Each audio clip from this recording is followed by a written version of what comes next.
good morning sa inyong lahat mga kapatid. Dito na naman po ang ating Yumalo de los Santos para po ay magbigay ng reaksyon dito kisa Maglangga po. Pero ang talagang gusto ko po ditong reaksyonan ay si Richelle Morales. Dahil po sa kanyang kasiksiyan, kagandahan, di ba? Pero una po sa lahat ay bigyan po natin muna ng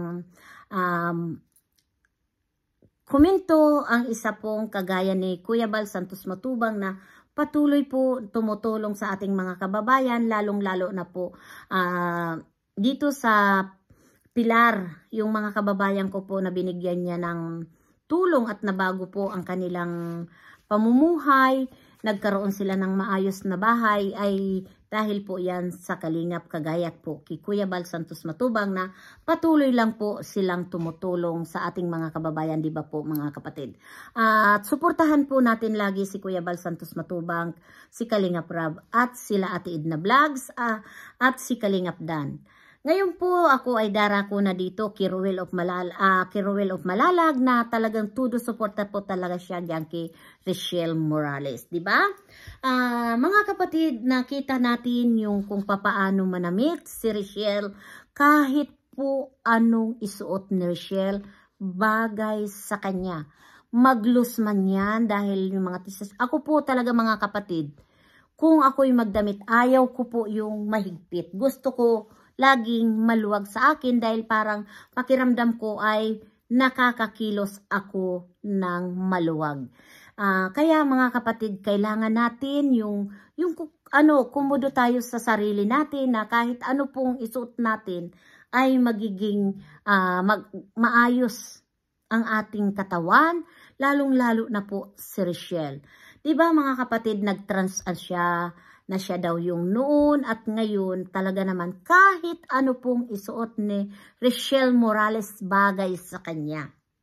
Lalo na ngayon sa outfit na yan, dyan sa kanyang suot na thumbnail ko, grabe, ang sexy niya po. Kaya si Ruel naman super in love kay Richelle Morales, diba?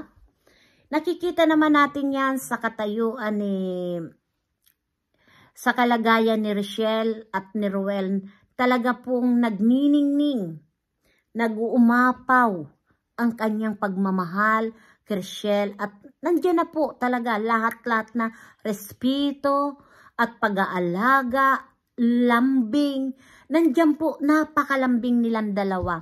At nakakatuwa po talaga silang panuurin mga kapatid. Lalo na si Richelle nung natatawa ako nung pumunta sila sa bahay nila ni Nanay Lilia na susukatan na po nga yung bahay ni Nanay Lilia. Nagkataon po na madulas yung lupa at nadulas yata si Ruel pero hindi po yun nagip ng camera yung pagkadulas ni Ruel.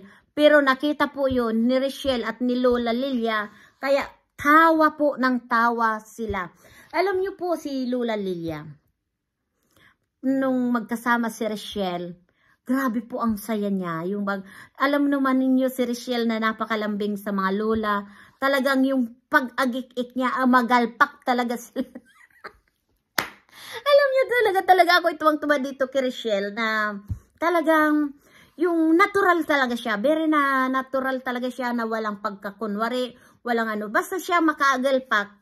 Kasi makikita mo po mga kapatid kung nagkukunwari ang isang tao. Makikita po natin yan. Dahil po, si Richelle talaga po, kung ano ang lumabas na lang, naisip niya, yun na lang po ang bubuka sa kanya. Hindi niya po yun na iniisip. Kaya po, ang iba dyan, ang dating na nagbago na si Richelle, na palagay ko po, hindi siya nagbago. Alam niyo po, sa observation ko po ha, noon, medyo shy pa siya, na mga bago-bago siyang na-vlog. Alam niyo po noon, parang natural pa lang siya, yung hindi pa siya talaga na Kaya nalalaman natin na parang nagbago na si Richelle dahil ayon yun sa pananalita at sa pagbibihis, hindi po siya nagbago. Palagay ko po noon, nabago pa lang siya na ibinablog ni Kalingap Rab at nung natuklasan sila ni Vincent Galyada na hindi pa sanay sa camera. Bago pa lang po. Kaya po nauunawaan ko po si Richelle dahil ako noon po na bago pa lang din ako dito sa camera, mahiyain din po ako. Halos hindi ko po alam kung ano ang sinasabi ko. Kailangan ko isipin ko kung tama ko yung iniisip ko. Pero sa ngayon po, sanay na po ako. Hindi na po ako, pag salita ako po, wala na yan po, dire-diretso na. Dahil nanggagaling yan sa isip ko at sa puso ko. Kaya po, naiintindihan ko po si Richelle na siya po ay noon ay nahihiya pa. Hindi pa siya na sanay sa camera. Ngayon po, kahit papaano, nasanay na rin po siya sa camera at yung pananalita niya ay nabago na rin po. Kaya po, siya po ay talagang nasanay na. Kaya wag natin po ibabas na nagbago na dahil po yun ay nasanay na lang po siya sa araw-araw niyang nasa camera. Kaya dapat po lawakan natin ang ating mga isipan at mahalin natin. Kung talagang pong mahal natin si ang Richelle, dapat po mahalin natin hanggang dulo. 'Di ba, mga kapatid? Kasi po si Richelle walang pagbabago. Nabago lang sa kanya ang pananamit niya. Ayaw ba natin ang isang galing sa mahirap na umasenso at gumanda ang kanyang pananamit? Ako po gusto ko na si Richelle ay umunlad, ituloy-tuloy niya lang kung ano ang pananamit niya. Total, ibinibigay yan, ipinabladala po yan ng mga kababayan natin na tumutulong dito sa pamilya Morales. Kaya po tayo, unawain natin. Hindi naman niya yan binibili. Kung si Richelle na paano yung tulong sa kanyang pera na mayat-mayat niya po yan ibinibili, yan po kayo mangbas. Pero po, si Richelle po marunong. Diba?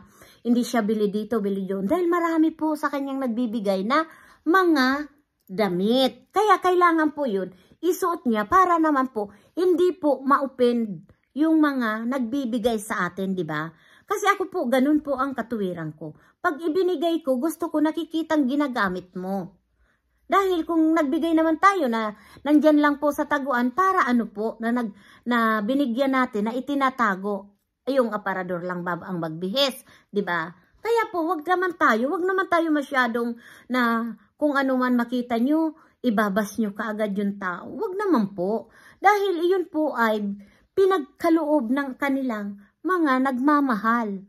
Kung talaga natin, simula na sinuportahan natin po si Richelle, dapat tuloy-tuloy lang po yung suporta natin sa kanya. Para hindi naman po na, siyempre, alam nyo, kahit ako nararamdaman ko na si Richelle, parang binabaliwala niya na lang, nasasaktan din po yan. Dahil ako po, naranasan ko po kung paano ibas, na alam kong wala naman tayong ginawang masama, nababas tayo. Ganun po yan din si Richelle. Kaya po, dapat unawain natin kung talagang mahal natin si Richelle, ipaglaban natin hanggang dulo. Mahalin natin. Huwag yung simula pa lang, kunwari gusto natin, di ba? Kaya, bilang isang tinulungan ng kalingap, dapat po mahalin natin bilang isang kalingap. At yung nandiyan naman po sa galing sa iba't ibang mga community, sana po ipadama natin na tayo po ay magkaisa bilang po sa suporta ng Richelle. Hindi lang po si Ruel, hindi lang po si Richelle. Dapat po ay suportahan natin dahil kung wala ang Richelle, wala si Ruel. Kaya po nabuo ang Richelle. Diba po? Kaya ako nakikiusap mga kapatid na lawakan natin ang pag-uunawa, i-guide natin ng tama si Richelle para po sa kabutihan at sa pag-aaral niya.